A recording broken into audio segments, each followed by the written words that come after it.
It's just a tip Tuesday, just a tip Tuesday. All right, so here we are. We are back to another Tuesday. And today we're going to talk about foam rolling. Now this seems to become pretty popular, right? It's a great way to recover, just realign the muscle tissues and, kind of get the knots out of the muscles. And these, like I said, are great ways to recover.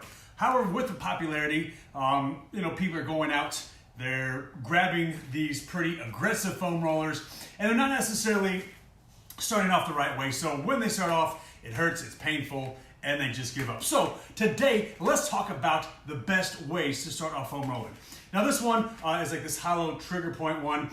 Basically, it's the PVC pipe. It's got a little bit of like foam material on the outside, but it's still a really aggressive foam roller. So if you haven't foam rolled before, this may be a little aggressive to start. So what I like to do is you can get one of these solid foam rollers, and these have different density levels. Some are softer than others, but I really like to get like an old one that's kind of worn down in the middle. And this is going to be a great place to start. With these, you put your calf on it, whatever, and another time we'll go over actually how to foam roll. But with this, you can start, it's a lot softer. You can work your way up with this, and then once this becomes too soft, then you can move up to this. Another option is you can take one of these tiger tails or one of these things that you can kind of roll yourself. And with these, if we're still sticking with the calf, you can kind of pull it up and you can manipulate it yourself, to make it a little lighter. You can give yourself more pressure by pulling harder. But this is another great way. Let's say you don't have a tiger tail.